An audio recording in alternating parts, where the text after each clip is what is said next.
Welcome to సుమంటివి. నేను మీ సుమంటి వినాగ్. So ఈరోజు మనతో పాటు ఎవరైనా సరే సాఫ్ట్వేర్ జాబ్ చేయాలి అనుకున్నటువంటి వాళ్ళకి నేను కోడ్గన్ నుంచి సాయిరామ్ గారు ఒక వీడియో చేయడం జరిగింది. ఓన్లీ సాఫ్ట్వేర్ జాబ్స్కి సంబంధించినటువంటి కెరీర్ గైడెన్స్. సో అందులో భాగంగానే డేటా సైన్స్ గురించి మాట్లాడుకున్నాము. అయితే ఇందులో డేటా అనాలిసిస్ గురించి, అది కూడా దాని రోడ్ మ్యాప్ ఏంటి, ఏ విధంగా ఉంటుంది అనేటువంటి దానికి ఈరోజు మనతో పాటు కోడ్గన్ నుంచి సాయిరామ్ గారు ఉన్నారు. వారి మాటలు తెలుసుకుందాం. Hello sir. హలో అండి. సార్, అంటే సాఫ్ట్వేర్లో చాలామంది రాణించాలనుకున్నటువంటి వాళ్ళు ఉంటారు. డేటా అనలిస్ట్ రోడ్ మ్యాప్ ఏంటి అసలు, జనరల్గా ఏ విధంగా ఉంటుంది? సో బేసిక్గా data analyst it's one of the part of data science అనమాట. ఇనిషియల్ ఫేస్కి వచ్చి డేటా అనలిస్ట్. దీనికి టెక్ వాళ్ళు, నాన్ టెక్ వాళ్ళు అందరూ ఎలిజిబుల్. ఓకే, నాన్ టెక్ అందరూ ఎలిజిబుల్. ఫస్ట్ కావాల్సింది ఎక్సెల్. ఎంఎస్ ఆఫీస్లో ఎక్సెల్ ఉంటుంది కదా, ఆ ఎక్సెల్ బాగా అడ్వాన్స్డ్ లెవెల్లో నేర్చుకుంటే ఏ ప్రోగ్రామింగ్ అవసరం లేదు.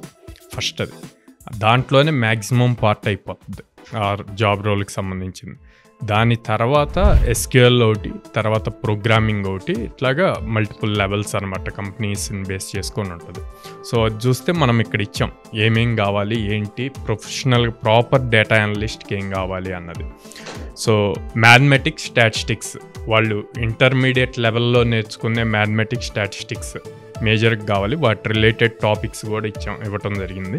సో అవి తర్వాత నెక్స్ట్ ఏం కావాలి, టూల్స్ వచ్చేసి MS Excel, Tableau, RapidMiner, Power BI, ఇట్లా డిఫరెంట్ టూల్స్ ఉన్నాయి. వాటిలో ఏదైనా నేర్చుకోవచ్చు. ఎక్సెల్ అన్నది మాత్రం మెజారిటీగా కావాలి. తర్వాత దాన్ని ఆటోమేట్ చేయడానికి ప్రోగ్రామింగ్ యూజ్ చేస్తాం. సో ఆ ప్రోగ్రామింగ్లో పైథాన్ కానీ, ఆర్ కానీ, ఇట్లా different things. At the same time SQL కావాలి డేటాబేస్ పాయింట్లో. వీటన్నిటితో పాటు ఆబ్వియస్గా ఈ ప్రోగ్రామింగ్ కానీ, డేటాబేస్ కానీ అన్నీ ఇంప్లిమెంట్ చేయాలంటే ముందు మనకి లాజికల్ థింకింగ్ స్కిల్స్ కావాలి. ఆ స్కిల్స్ ఉంటే అప్పుడు వీటన్నిటిని మ్యాప్ చేయడానికి ఈజీ అవుతుంది. ఇందాక మనం ప్రీవియస్ వీడియోలో చూసాం, లాట్ ఆఫ్ డేటా చూపించాం మీకు, ఓల్డ్ లెవెల్ డేటా. ఆ డేటాని ఎలా సింప్లిఫై చేసుకుంటాం, అదంతా కూడా డేటా అనలిస్ట్ రోల్ అనమాట. ఆ డేటాని స్టడీ చేయటం రావాలి, దేనికి వస్తుంది ఆ డేటా, ఎలాగ యూజ్ చేసుకోవచ్చు ఏంటి అన్నది. సో దానికోసం ఆ basic required skills, knowledge, domain knowledge కావాలి. అట్లాగే నేను చెప్పినట్టు నాన్ టెక్, కంప్యూటర్ రిలేటెడ్ కాకపోయినా కూడా డేటా అనలిస్ట్ అవ్వాలి అనుకుంటే వాళ్ళకి basic MS Excel, power BI వీటి మీద నాలెడ్జ్ ఉండి, లాజికల్ స్కిల్స్ ఉంటే కనుక, డొమైన్ నాలెడ్జ్, ఈ స్కిల్స్ అన్నీ ఉంటే కనుక ఈజీగా డేటా అనలిస్ట్ అవ్వచ్చు. అందరికీ కామన్ మ్యాథమెటిక్స్, స్టాటిస్టిక్స్. ఇది ఎట్లాగో మనం ఇంటర్మీడియట్లో చేసింది. ఓకే. సో జనరల్గా మీరు ఒక డేటా అనలిస్ట్ బ్రెయిన్ కనుక చూస్తే ఎలా ఉంటుంది, సాఫ్ట్ స్కిల్స్. సో ఇవన్నీ మనం ఏ జాబ్ తీసుకున్నా కూడా ఇటు సైడ్ పార్ట్, మీరు రైట్ సైడ్ ఏదైతే చూస్తున్నారో ఆ పార్ట్ అంతా కామన్. ఆ లెఫ్ట్ సైడ్ వచ్చేసి బేసిక్ థింగ్స్ చాలా సింపుల్గా నేర్చుకోవచ్చు 2.5 monthsలో. Tableau, SQL, Python, statistics, Power BI, Excel, అదంతా హార్డ్ స్కిల్. అటువైపుది సాఫ్ట్ స్కిల్. అంటే డేటా జనరల్ గా వచ్చేసేయాలి అవి సాఫ్ట్ స్కిల్ అన్నవి. అవునవును. స్టోరీ టెల్లింగ్ ఉంది, ప్రాబ్లమ్ సాల్వింగ్ ఉంది, క్యూరియాసిటీ ఉంది, కమ్యూనికేషన్ మోస్ట్ ఇంపార్టెంట్. సో ఇది జనరల్ గా ఎవరైనా టెక్నికల్, నాన్ టెక్నికల్ ఎవరైనా నేర్చుకోవచ్చు అండి. అందరికి ఫ్రెషర్ జాబ్స్ ఉంటాయి. ఫ్రెషర్ మినిమం 3 LPAతో స్టార్ట్ అవుతుంది. ఓకే. దీని నెక్స్ట్ స్టెప్ డేటా అనలిస్ట్ అయ్యాక అప్పుడు నెక్స్ట్ వాళ్ళ కెరీర్ గ్రోత్కి డేటా ఇంజనీరింగ్ యూజ్ అవుతుంది.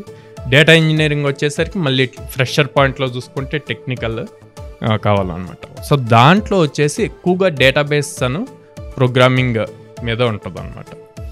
So first point programming, Python, R, ఇట్లా ఏదో ఒక ప్రోగ్రామింగ్ లాంగ్వేజ్. తర్వాత ఎస్క్యూఎల్ కావాలి, లైనెక్స్ కమాండ్స్ కావాలి. మనం ఇప్పుడు జనరల్గా విండోస్ ల్యాప్టాప్స్ వాడతాం, ఇండస్ట్రీలో మ్యాక్సిమం అంతా లైనెక్స్ సిస్టమ్స్ వాడతారు. సో దాని సపరేట్ కమాండ్స్ కావాలన్నమాట. ఆ కమాండ్స్ నేర్చుకో. తర్వాత డేటాబేసెస్, మనకి డేటాబేస్లో 2 types ఉంటుంది, రిలేషనల్, నాన్ రిలేషనల్. సో వాటిని నేర్చుకోవాలి. అన్నిట్లోనూ స్ట్రాంగ్ స్కిల్ ఉండాలి. ఎందుకంటే ఇంజనీరింగ్ చేస్తాం, వచ్చిన డేటాని అనలైజ్ అయ్యాక మళ్ళీ దాని మీద మల్టిపుల్ థింగ్స్ అప్లై చేయాలి. కాబట్టి ఈ స్కిల్స్ అన్నీ ఇంపార్టెంట్. సో క్లౌడ్, AWS వాడుతున్నాము, మైక్రోసాఫ్ట్ అజ్యూర్ వాడుతున్నాము, ఇవన్నీ ఇంపార్టెంట్. తర్వాత స్టోరేజ్, ఆ క్లౌడ్లో మళ్ళీ ఏ టైప్ ఆఫ్ అప్లికేషన్లో స్టోరేజ్ చేయాలి అన్నది, దాని పైప్ లైన్, ప్రాసెసింగ్. తర్వాత బిగ్ డేటా టెక్నాలజీస్ అన్నవి చాలా important. Data governance and infrastructure. ఇప్పుడు ఆ టాప్ CI/CD డెవాప్స్ రిలేటెడ్ వస్తుంది అనమాట. దాని మీద చాలా ఎక్కువ జాబ్స్ ఉంటున్నాయి. సో మొత్తం ఇదంతా చేస్తే ఇదంతా step by step process data scientist అవ్వటానికి. Data analyst, data engineering, data science. So మీరు కనుక డేటా సైంటిస్ట్ అవ్వాలి అనుకునేటువంటి వాళ్ళు టెక్నికల్ బ్యాక్గ్రౌండ్ నుంచి అయినా సరే, నాన్ టెక్నికల్ బ్యాక్గ్రౌండ్ నుంచి అయినా సరే, దీనికి కంటిన్యూగా ఇంకొక వీడియో కూడా చేస్తాము. నాన్ టెక్నికల్ బ్యాక్గ్రౌండ్ ఒకవేళ సాఫ్ట్వేర్ జాబ్లో రాణించాలి అనుకుంటే ఎటువంటి స్కిల్స్ డెఫినెట్గా ఉండాలి, కోడ్గా ఏ విధంగా అందిస్తుంది అనేటువంటి విషయం చెప్పడానికి. మేబీ సార్ కమింగ్ టు అది సార్, చాలామంది స్టూడెంట్స్ ఇక్కడ జాయిన్ అవ్వాలి అనుకున్నటువంటి వాళ్ళు ఉంటారు. ఎందుకంటే ఇక్కడ 100% జాబ్ అసెస్మెంట్ ఉంది.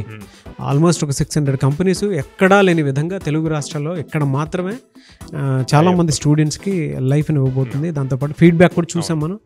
మీరు కనుక కావాలి అనుకుంటే కోడ్కి సంబంధించి మేము ఇన్స్టిట్యూట్కి వెళ్ళి చేసినటువంటి వీడియోస్ కూడా ఉన్నాయి. అండ్ దాంతోపాటు సో రీసెంట్గా నేను అమీర్పేట వెళ్ళి కూడా అక్కడ ప్లేస్మెంట్ వాళ్ళు వస్తే దాన్ని కూడా నేను కవర్ చేయడం జరిగింది. ఆ వీడియో కూడా మీరు ఒకసారి చూడొచ్చు. సో జాయిన్ అవుదాం అనుకున్నటువంటి వాళ్ళు ఉన్నారు, మిమ్మల్ని అప్రోచ్ అవ్వాలంటే ప్రాసెస్ ఏంటి? స్క్రీన్ మీద కనిపిస్తున్న నెంబర్స్ కాల్ చేయొచ్చు అండి, ఆర్ వాళ్ళు డైరెక్ట్గా విజిట్ చేసి మాతో మాట్లాడి డిసైడ్ అవ్వచ్చు. విజయవాడలో మొగలరాజపురంలో ఉంది బ్రాంచ్, అండ్ దెన్ హైదరాబాద్లో JNTU మెట్రో స్టేషన్ దగ్గర ఉంది, అండ్ దెన్ అమీర్పేటలో ఆపోజిట్ చెన్నై షాపింగ్ మాల్ ఉంది, బెంగళూరులో BTM లేఅవుట్లో ఉంది అనమాట. సో ఈ ప్లేసెస్లో వాళ్ళు విజిట్ చేసి మాట్లాడి దెన్ డిసైడ్ అవ్వచ్చు. Thank you so much Sairam. Thank you.